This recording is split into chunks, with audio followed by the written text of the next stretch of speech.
You're about to listen to the Dr. Daliah Show. Sassy, stimulating medical talk radio. Any medical advice Dr. Daliah Wax gives on her show should not be substituted for an actual visit to your medical provider. And now, here's Dr. Daliah.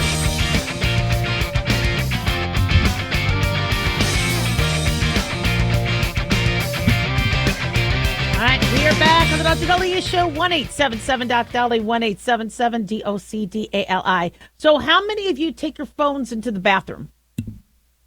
How many of you scroll for a while you're on the toilet? How many of you, that's the first thing you do when you wake up in the morning, is you go and check your phone while sitting on the toilet? Well, I'm a girl, so I have to sit and pee. So for those of you that get to stand and pee, it's easier, but I do. I get my news at like 5:30 in the morning, right, or 6:10, whenever I wake up. I've been very fortunate to wake up before the alarm because my body just knows to wake up. But stop it with the cell phones and the smartphones in the bathroom. And I'm not even talking about the germs that can get on your phone. I'm not even talking about that. We've been speaking a lot about our poop health and our bowel movements and the healthiest way to stool and all that. And sitting for long periods of time on a toilet could increase your risk of hemorrhoids, could increase your risk of constipation, could increase your risk of rectal prolapse. In fact, we spoke years ago about somebody who prolapsed their rectum, which is a part, the final part, well, the anus is, but the second to the final part of your GI tract that just prolapsed, separated, because the person was sitting for too long and pushing. And our bowel habits are supposed to be different. If you think back to caveman days, you would be going about doing your thing, and you're like, oh, something needs to dump. So you would go to a tree or go somewhere, squat, get it out, use some leaves, hopefully, and then get back to what you were doing. You didn't sit and go, all right, I'm going to the bathroom. I have a family of boys. And when you're busy, but when I want everyone to leave me alone, I make an announcement. I'm going to the bathroom. The dog wants to follow me in. I'm like, no, mommy's going to go to the potty. It's like it's a whole entire, it's like, you're going to the dance, you're going to prom. I'm going to the potty. So it's an event.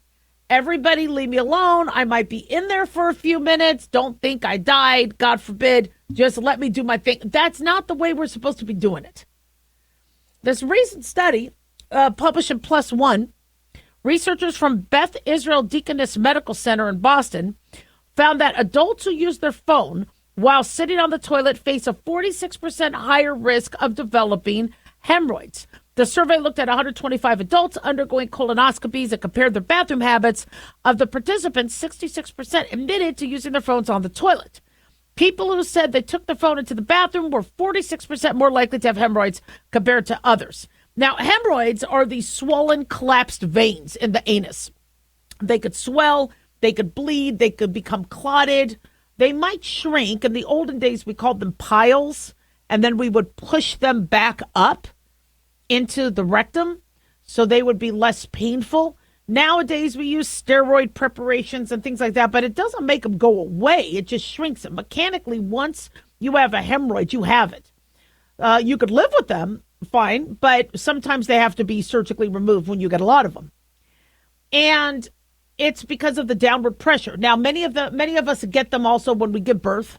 If you're a truck driver, if you're sitting for long periods of time, you could get them. And now I'm trying to sit up a little bit in my seat because I'm like, I don't want to get any more hemorrhoids than I've already had in life. But if you're sitting for more than a minute to try to poop, something's not right. And I don't want to freak you all out, but ideally, you're doing your thing. You need to go, so you go. But the problem is we're busy. If I'm on air, I just tell my body, you're going to hold it for another hour or two. You're going to wait until I go home because I have a problem pooping in public bathrooms. Don't ask. I mean, even though it's my studio, I still, you don't poop where you broadcast, right? You don't poop where you eat. So you hold it in and you're like, well, no, you're going to wait. you're going to wait. Well, then it gets compacted. And remember, the job of the colon, your large intestine, is to suck water out of the food. Your small intestine is to absorb the nutrients. The colon is supposed to suck water out. So the longer that stool is there and getting pushed up and backed up, the harder it gets. So the more procrastination you do with your pooping, the more you could get constipated. Now, I used to always have, magazines, and it helps. Why? Well, because you're not thinking, you're relaxing. There's something about reading and relaxing. I forget what part of the brain allows maybe your GI tract to relax a little bit and be more modal. But we're sitting there on our phones, and then we're tensing and we're clenching and we're laughing at memes. I hear my friends. They'll go to the bathroom and I can hear them laughing. I'm like, what are you doing?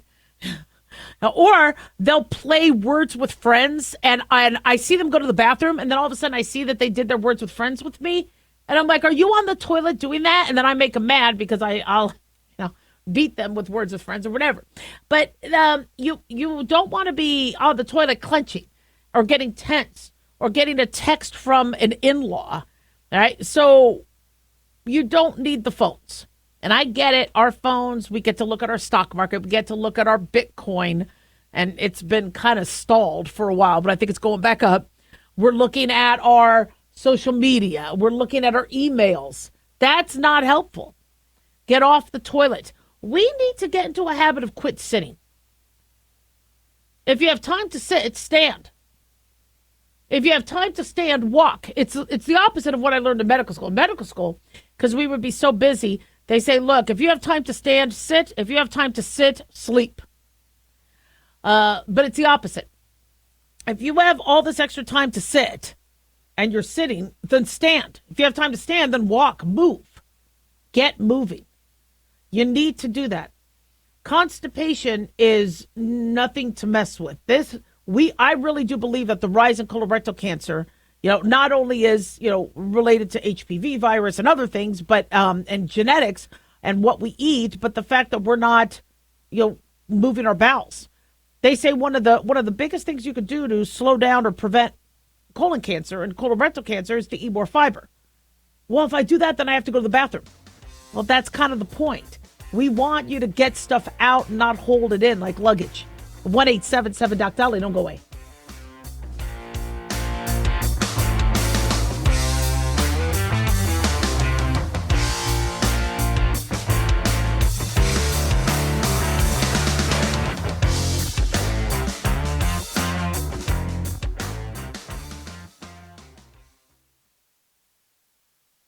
Hey guys, it's Dr. Daliah. Fantasy football season is coming, but sadly, too many of you are taking the bench while the country takes part in one of the most exciting and lucrative industries out there. Don't know how to play? Well, huddle up and listen. Paul Kalikas and I have written a fantasy football pocket guide for beginners. This book walks you through the basics and shows you how simple and lucrative joining or creating a fantasy football team can be. Read our fantasy football pocket guide for beginners found on Amazon or follow the links on X and Facebook. That's Fantasy Football Pocket Guides for Beginners. Don't be left out.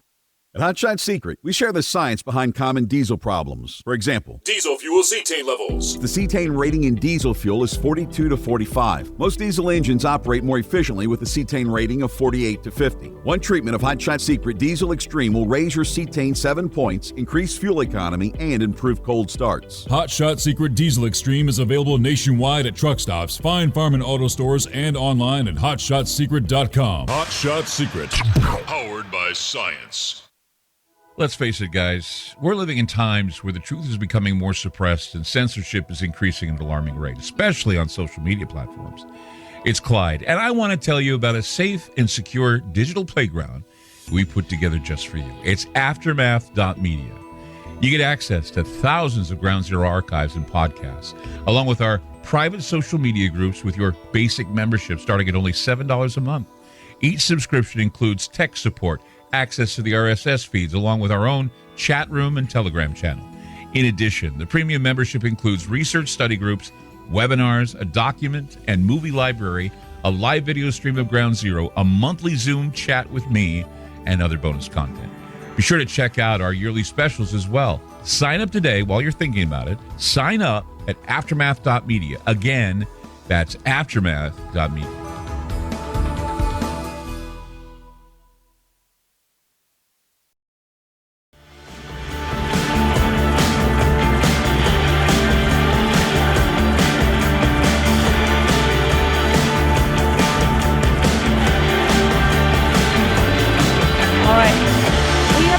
Dr. Daliah Show. Thank you all for tuning in. 1-877 Doc Dali, 1-877 DOCDALI. Big thanks to Talk Media Network for making the show happen. Big thanks to Daniel, our producer, and big thanks to you all for tuning in. We really do appreciate it. Don't forget to follow us on Twitter or X at Dr. Daliah, Facebook, The Dr. Daliah Show, and on YouTube, click like and subscribe. So President Donald Trump has long advocated for there to be religious freedom in school. And he does vow to protect prayer in public schools. He did this today when he was at the Religious Liberty Commission at the Museum of Bible in Washington. I think this is very, very, very, very cool. Long time needed. There's a lot of debate on prayer and separation of religion and church and state. But at its core, what this is protecting is if a child wants to follow their religion, such as there was a kid that was asked to read to you get these little buddies. I think he was like a third or fourth grader, and he was supposed to read a book to a kindergartner, but the book was about changing your gender, and he didn't want to read that to the kindergartner, but he did, and the parents complained, and then there was a big fallout, and his family was treated really poorly by the school district, and I want to look a little bit more into the story, but sadly, if a child's like, look, I really don't want to, tell a kindergartner that they're not a boy, they're not a girl, that doesn't necessarily follow, biology or science or my religion. They should have a right, and there should not be these ethical dilemmas in school. Children should not be a part of it. And I understand society wants, and look, what society has done to the LGBTQAI plus community for centuries has been just horrific. And seeing, extended family members of mine and friends finally being able to be free and open about who they are. It's a personal choice. They deserve privacy with their life. Doesn't hurt others. Whatever I do in my bedroom, whatever they do in their bedroom is private. Let them be who they are. Let them be with who they want to be. I understand that we do not want to promote old, racist, misogynist, homophobic stereotypes and attitudes. I get that. But school is about reading and writing and math and history and getting ready for learning the skills you need to be out there in life to be able to get a job. And it seems like there's so much attention on political narratives when it doesn't have to be. And so now if somebody's like, look, I just want to go to school to learn math and reading. I don't want to be a part of this other stuff. It might conflict with my religion. It might not. Why don't I get that choice? This will protect them. The hearing was held at the Museum of the Bible in Washington, D.C. It marked the commission's second public meeting, according to USA Today. And Trump, spoke to the commission, saying they're doing an amazing job. There were leaders from multiple religions and multiple communities there. And he says, to have a great nation, you have to have religion. I believe that so strongly. There has to be something after we go through all of this, and that something is God. And he alleged that the students were indoctrinated with anti-religious propaganda in public schools. And now there's going to be new Department of Education guidance. Not exactly sure what the details of that is, but if students want to pray in school, they should be able to pray. You know how important it is for the Muslim community to be doing their prayers? There's at certain times of day. Same thing with religious Judaism and religious Catholicism. You should be able to have that freedom if you're going to be leaving your home to go to school. It doesn't have to involve other people, but it's a personal matter. I mean, I prayed when I was in school. I mean, I did it in my head, and I didn't, involve others. But this. Well, it's interesting because I know the media is having a cow about this, going, oh my gosh, they're going to bring back religion in schools. Now kids are going to be, forced to believe. No, in fact, one of my listeners asked, how do I feel about it being Jewish? I love religion in schools. I sent my boys to Catholic school. My boys went to Catholic school, and I'm Jewish. Any religion. I love religion. It doesn't necessarily have to be infused in school, but the fact that the Catholic school, would not, prevent people who wanted to go to mass or wanted to talk to a priest from doing that, I thought was really admirable. And I'm grateful for what Catholicism offers, what many of these religious schools offer, even though it might not be my particular religion. But then again, I'm kind of unique in that, I'm very, my values are Judeo-Christian. I love God. They follow the Ten Commandments, be a good person, follow the laws. Now, I try to do as much as I can with kosher and a lot of the rules of the Old Testament. But I mean, do I do the tithe? Not entirely. I mean, I donate a lot, but I don't know if it's the full 10%.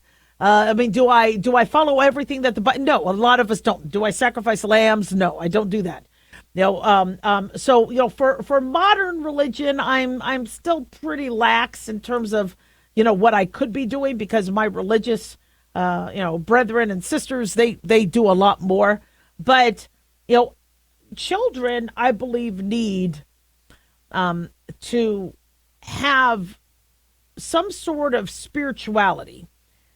Doesn't necessarily mean everybody has to believe in God, but something that they go to find peace, to find refuge, to find, they need, that moral compass, but they also need, like prayer, the power of prayer.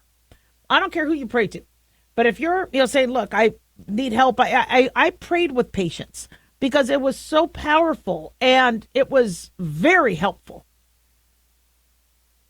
And so, with kids, you wonder if much of their struggles with depression and anxiety and mental illness and is that they don't have that go-to. They don't have a priest or rabbi or sheikh or somebody that they could talk to that can, help them and say, well, this is what, other people before you had to deal with. And this is what they overcame. The Bible is very rich in history and stories that teach us a lot. When you see what Moses went through, when you look at rejection, when you look at needing to be patient, when you look at not, I mean, look, was it Jacob that wanted to marry Rachel, but he couldn't, and he got tricked into marrying Leah, and then he had to wait 7 years until he could marry Rachel? I mean, you have stories about true love. You have stories about trickery. You have stories about, redemption and being exiled and then overcoming. And, it's, learning about the Bible in school is not a bad thing, and it's not a violation of separation of church and state. We have the Dead Sea Scrolls. Why can't we learn about the Dead Sea Scrolls? I think that was, a few hundred years before Christ they were written? I forget. Why can't we look at that history? What was life back then? What did people deal with?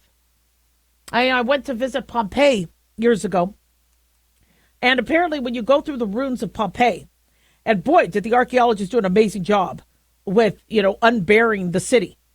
But you have on the walls penis and phallic objects within the wall or rocks. And why? And they actually point in a direction. And they point down the city to the area where the brothels were. And when you go into the brothel, I remember the tour guide said it's like a McDonald's where you get to choose what you want. There were like pictures in a way of pictographs or whatever, where you could choose what you want. Now, I'm not saying kids need to learn about, that part to Pompeii, but I found that a fascinating part of history where the brothels were that important, where as opposed to other signage, what lasted hundreds and hundreds of years post the pyroclastic event that killed everybody in Pompeii were the phallic, not engravings, but ceramic or the stones up high, leading people to where they need to go for that. It showed how important that was to society at that time. And doesn't mean we want people to follow that. That doesn't mean, but that's, so there's a lot we can learn. And it's interesting. Yeah, I told you I have a book that was written after the Titanic sank. And they were talking about how women were running around without their hats on. That was a big deal back then. So it's a very interesting perspective of that you can only get when you look at something written during that time. 1-877-DOC-DOLLY. Don't go away.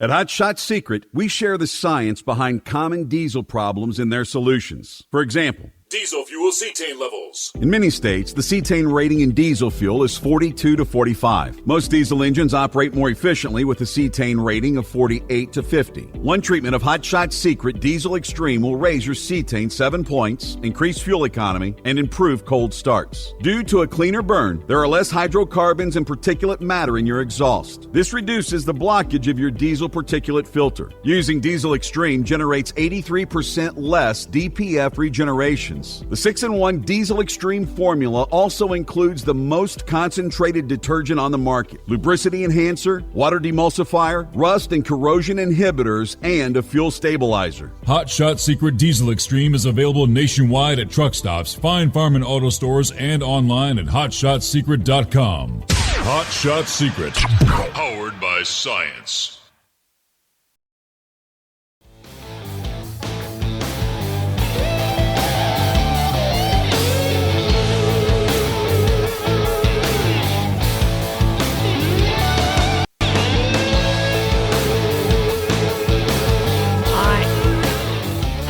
We are back on the Dr. Daliah Show. Thank you all for tuning in. 1-877-DOC-DOLLY, 1-877-DOC-DALI. So I don't usually eat ice cream. I don't buy it. I don't want the extra calories. I don't like the cold on my teeth because my teeth are still a little sensitive to that. But I have to admit, I have probably eaten ice cream 10 to 12 times this summer. Had a serving of ice cream. And that's not usually like me. I usually don't eat it. But why? Well, because the heat.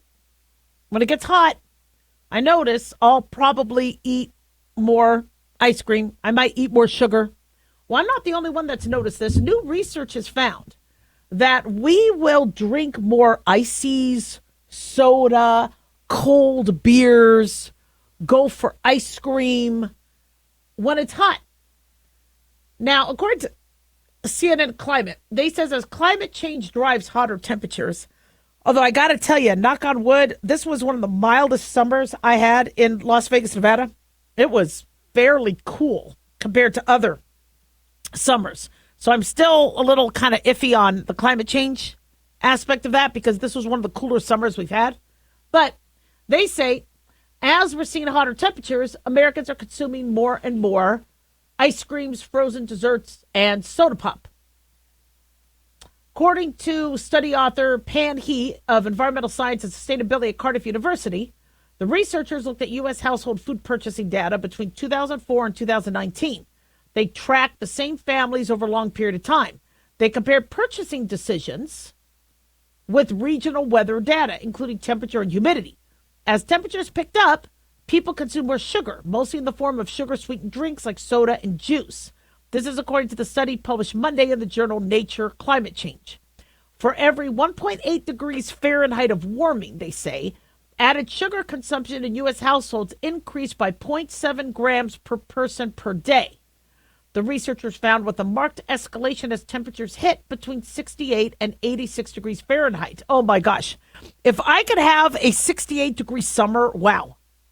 So hot weather makes us more dehydrated. We might be outside sweating more. We get more thirsty. So we crave more cooling and we might go to more sweet products. Now, this is interesting because we're starting to go into fall and winter. Well, that's when I consume a lot of calories. I like my arroz con pollo. I like my, bowls of chili and I look at comfort food. bread and butter and turkey and prime rib. And as I go into the winter, I'm eating fewer salads and fruit, but I'm going more for the meat and potatoes and rice and cheese and the comfort food type stuff. So I find that interesting that they're saying our caloric consumption increases during the summer, when you would think it would be. But then again, also, the more active you are. Now, if you're hiking a lot, you're like, all right, I deserve to eat more. Now, they say less advantaged groups, as it pertains to income and education, have higher levels of sugar consumption, and them being in hotter places and not maybe having access to air conditioning could worsen their health, they suggest. So the study predicts sugar consumption nationwide could increase by nearly 3 grams a day by 2095 if, this is what they say, if planet warming pollution continues unchecked. Okay, look, all right, I appreciate people wanting to protect the environment, but the reason why people are eating more sugar is addictive. Every time I eat or drink something with sugar or a sugar substitute, I get hungry. Diet soda causes me to gain weight because the saccharin or the aspartame or the stevia or whatever's in there, that sweetener, makes me crave more. Why? Well, I told you how diet drinks cause you to gain weight. So your body will sense if sugar is coming down the pike. So your tongue can pick up on the sugar.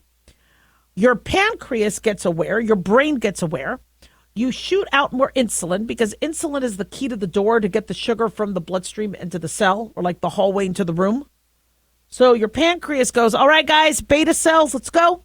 We need to secrete a lot of insulin. Something really sweet is coming down the esophagus. Get ready, guys. It's going to hit the stomach. We need to be all prepared after it leaves the stomach. So something super sweet like a diet soda, or even something super sugary as frosting on a cupcake, gets your body's insulin all ready to go. However, when it's a diet drink or a diet product or an artificially sweetened product, no sugar, no real sugar is there. So you have all these troops, all this insulin ready to go and nowhere to party. And they're like, whoa, wait a second. Where's the sugar? This thing is fake. This is aspartame. What the hell are we supposed to do with this? So then you start to get more hungry because they're like, you got to feed the beast. We're all here. Where's the sugar? And that's why a few hours after you drink, or even within an hour or two, you start craving sugar because your body's like, wait a second, you promised me something super sweet. We have manipulated our palates, and we have manipulated people by making our food so super sweet. I love that RFK Jr. is looking at that, looking at the food additives, looking at what we're putting into our body, because we do not need necessarily to be inundated with all that sugar. And this is why people lose weight when they avoid sugar. And there's other reasons, but sugar is very addictive. See, chocolate, to me, that's my Achilles heel. I'm not addicted to shopping. I'm not addicted to gambling. I'm not addicted to drugs. I'm not addicted to smoking. But if I see a piece of chocolate, I'm going to be thinking about it. I'm going to be dreaming about it. And I'm going to want to act on taking it, even if it means my sticking my finger into your cake because I want the chocolate. And I'm working on it. I'm it was really hard to wait tables and not stick my fingers in people's food, but I did it. I still am in control. So I do find it kind of fascinating that they're looking at, they're making it a climate change issue, and I get it was published in this Nature climate change article, but where I stand with the whole climate change issue is I love our environment. I want to protect our environment. I want to protect our beautiful trees because our trees make oxygen. And as a doctor, I want us having, excellent oxygen sources. I want us to have good air. But I'm just not buying that what we're doing is going to affect the weather per se. And, we're we had very, very mild winter. I felt, and I'm sure the media is going to turn around and say, no. But this was kind of nice. I mean, I'm remember growing up in Vegas and Phoenix where temperatures were nearing 120 and Phoenix over 120. We didn't really get that. So we're also hearing that certain ice sheets are growing at the same rate as ice sheets melting. There was a meme showing the Statue of Liberty in the 1800s and then in 2025. And they talked, and the meme was about how climate change is causing flooding, rising flooding, and you see the Statue of Liberty with the water level at the same level. Now, I'm not saying ignore calls to make sure that we protect our ozone layer, that we understand that beaches are going to change, continents are shifting, mountains are being worn down, volcanoes are happening. This is what happens in the climate. We've had ice ages, we've had droughts, we've had floods. But where I have a problem is when people politicize it and say, well, we need to mandate you having an electric vehicle. If you don't feel the electric vehicle is safe for you and your family, you should have a choice. But no, we need to save the environment. We need to save the family, our kids. 1-877 Doc Daliah, don't go away.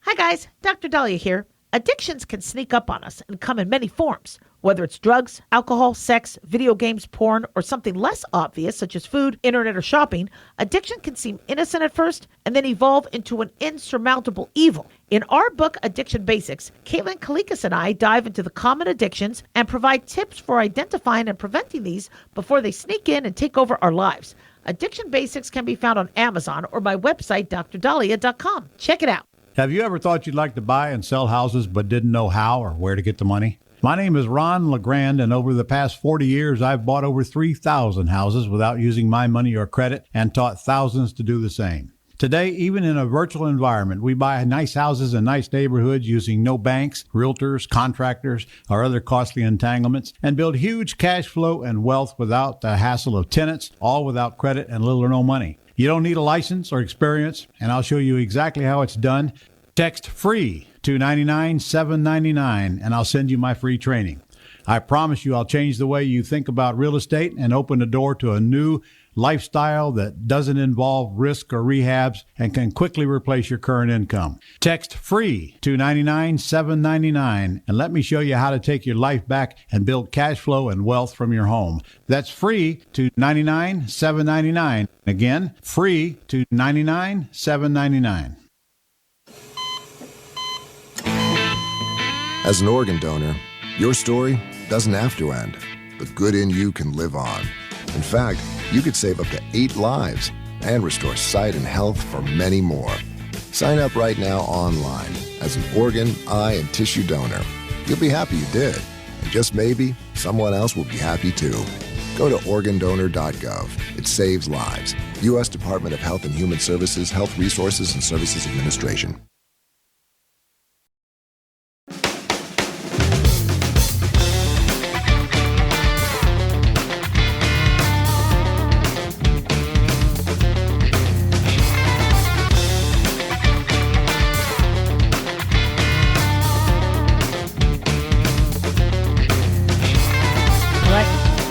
Back on the Dr. Daliah Show. Thank you all for tuning in. 1-877 Dr. Daliah, 1-877-DOC-DALI.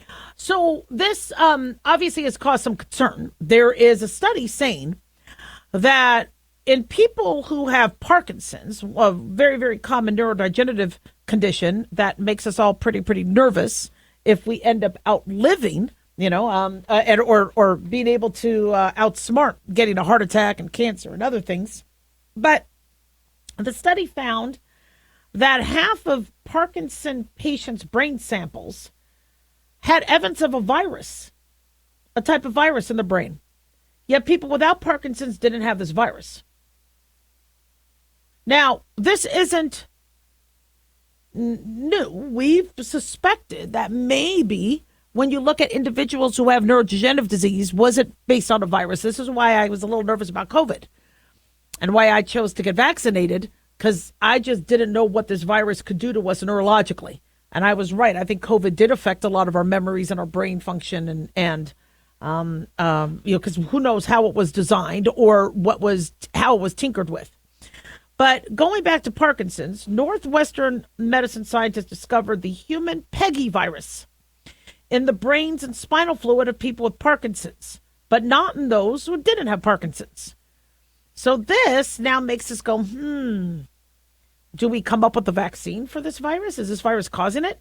According to Dr. Igor Korolnik, chief of non-infectious diseases at Northwestern, he said, the human pegavirus, HPGV, is a common symptomless infection, previously not known to frequently infect the brain. We knew about this virus, but they were surprised that it did enter the brain, and at such a high frequency and not in the controls. The findings were published in the journal JCI Insight. This is being reported by Fox News. And how they discovered this was researchers examined post-mortem brain tissue from 10 Parkinson's patients and 14 people who died of other causes. The virus appeared in half of the Parkinson's brains, but none of the 14 people who died from other causes. It also turned up in spinal fluid samples in the CSF, cerebral spinal fluid, suggesting that the virus could be active in the nervous system, which would make sense because this is a neurodegenerative disorder. Patients carrying the virus showed more advanced brain changes tied to Parkinson's, including the protein buildup and altered brain chemistry. They used blood samples from more than 1,000 participants by a project led by the Michael J. Fox Foundation. As you know, Michael J. Fox, famous for his Marty McFly in Back to the Future, and Alex Keaton role in Family Ties. Researchers, he has Parkinson's and has a foundation, and researchers saw the same immune system changes linked to the virus. And patients with a Parkinson's-related mutation in the LRRK2 gene responded differently to this virus than those without the mutation. So maybe Parkinson's might be more environmental than we know. And if we do think viral exposure, we're not ready to say the virus causes it. This is associative. They're like, wow, well, some of these people with Parkinson's have this. Is it because of the treatments? Is it because of, their immune system? We're not ready to say that. But if we do start to study and go, well, wait a second, what if we come up with a vaccine? We can maybe prevent Parkinson's. This could be huge. So huge. Brett Favre suffers from Parkinson's. He told Congress before the House and Ways and Means Committee a few years ago regarding funds dispensed from the temporary assistance for needing families, because he was using it to fund a volleyball stadium, and then he had a drug company, Prevacus, and so he was in a hearing talking about that. But he said that he's been recently diagnosed with Parkinson's.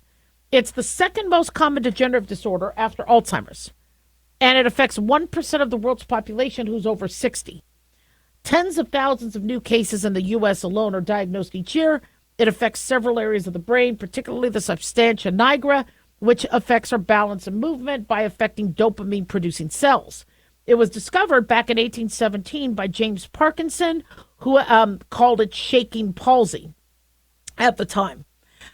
And so common symptoms are people being stiff, rigid, poor balance, tremor at rest, like a pill rolling tremor where it looks like they're rolling a pill in their thumb and index finger, but they're not. There's no pill there, but they're moving their hands like that. Slow movement. Sometimes they can't move, shuffling steps, gait.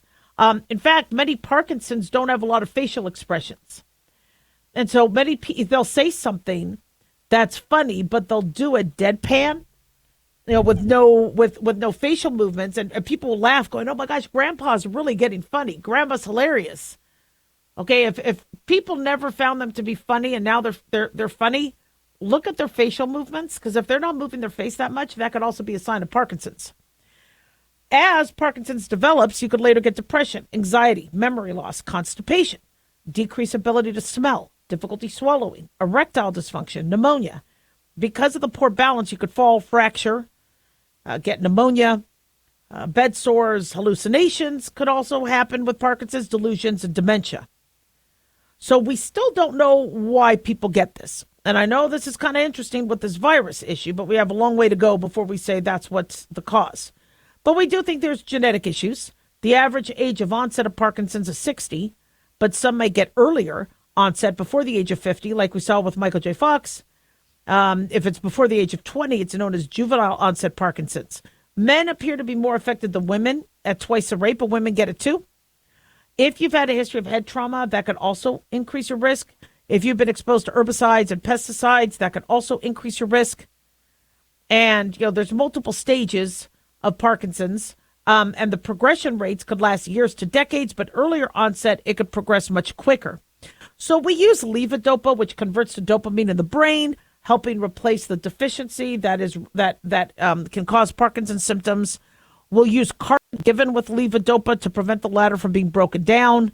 Dopamine agonists to mimic dopamine. There's other medications. Plus, we could do deep brain stimulation, stem cell therapy, physical therapy, occupational therapy.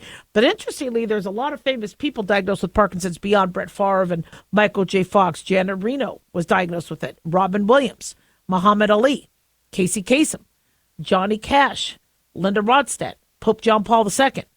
Peanuts creator Charles Schultz apparently had Parkinson's. Reverend Jesse Jackson, Neil Diamond, Ozzy Osbourne. Adolf Hitler was even postulated to have it.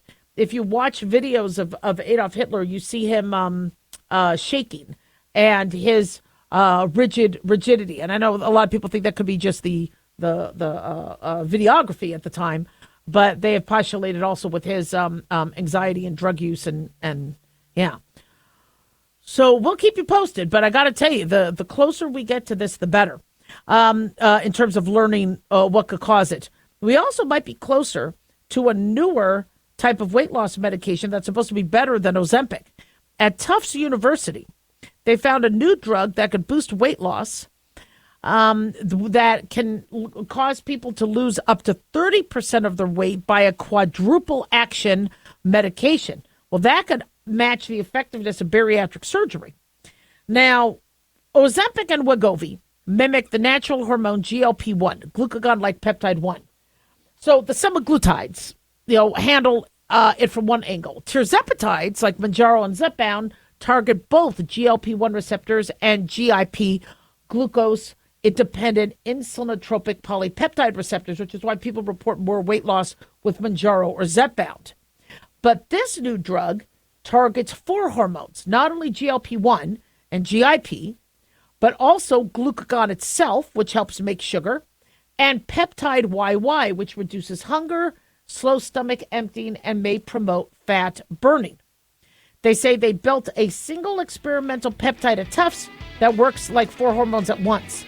I don't want to get too excited because who knows how long it'll take for this to get on the market, but it's coming around the bend. The 1-877-DOC-DOLLY. Don't go away.